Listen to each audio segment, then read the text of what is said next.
right, we'll come in here, and the first thing you can see is this crazy mounting plate. So this is just created a couple pockets, some scrap metal.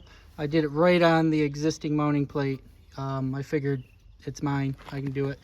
I added this angle iron that you can see back here. And that just, I'm gonna hit the teeth of the bucket are gonna go into these pockets.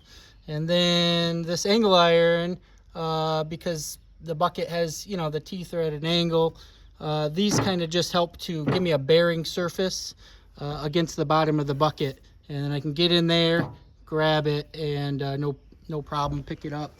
I added a couple scrap U-bolts here, and those will be for the rest of the mounting system, which I take care of with this ratchet binder here. I got a chain on this side, just go around the bucket through the extra holes in the bucket and hook it up with the ratchet. And I like that the ratchet, when I'm working, if it gets kind of buried further into that bucket or whatever, then I can kind of see it because I keep that ratchet handle straight up. If it starts dropping down, I can see it and get out and give it a couple more clicks, make sure she's tight. I also have a little bit extra chain here, and I just use that to keep the thumb up, because I go with that method of I'll take apart the thumb and I'll just click those together, and then it does whatever I want it to. So that's easy. Another big modification I made, again based on my mountain mindset, adding these gussets here.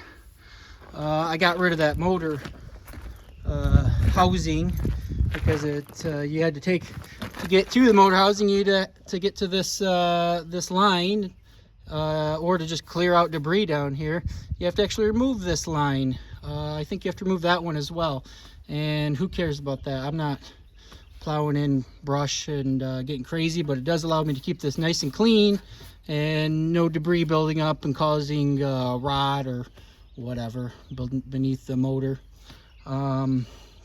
You can see here I added another gusset. Now I did this thing was twisted. It was out of square and twisted, so actually it was too small of an angle on this side and too big on that side, and just using a ratchet strap, and this was a 4-inch square plate that I just cut in half and by 1/4 inch there, and just welded those in, got it nice and square, welded all in, and hopefully I won't have the bearing problems that Mountain Mindset had.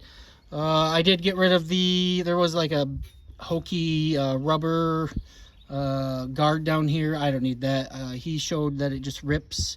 It's really cheaply made. I just got rid of it beforehand.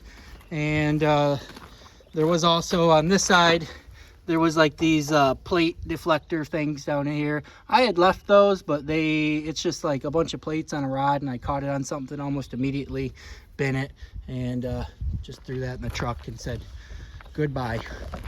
The other thing here that's big is the case drain. So this does have this is in and out, and then the case drain. I didn't know a lot about those, never dealt with them before. A lot of guys were saying you gotta take on the machine, add another port, go up, down, back, all the way, add a port to the reservoir. But talked to a fella on YouTube, and he said, I just plumbed it right into my outflow, and I did add a check valve just because I know it's like really low pressure. Mountain Mindset, he put like a bottle on it, and he showed that it's really low pressure, and it's not a lot of oil anyways. You can see I got a nice leak down here. That's free from the factory. They put this H in here, and I don't know, somewhere in there they're leaking. I got to take it apart. But I added this T over here. The existing lines are all British pipe parallel. I'd never really dealt with that before, so I had to get a special British pipe parallel, and this is British pipe parallel. This guy here I got on Amazon. It was maybe like, I don't know, like 20 bucks, and it was NPT. So this is an adapter, British to NPT, and then we go, oh, they had a line on here. I don't know what thread that was. It had adapters on each end of the line. I don't know why. But I just bought a new 18-inch line, half-inch, and NPT. And then I got an adapter back here that goes from British pipe to NPT again. That's a pretty decent setup. You can see I got, you know, some mandatory zip ties there, just kind of keep it up a bit. I had it floating for a while. It wasn't a big deal, but you know, you can see it's scratching, tearing sticker a bit. So that's about it there. I guess we'll see if I can't get this disconnected, and we'll see if I can't.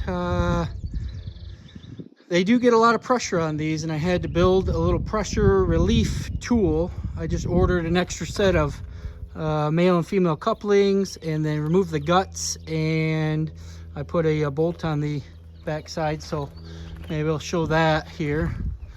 I'll try to back up, and we'll see if we can't do that.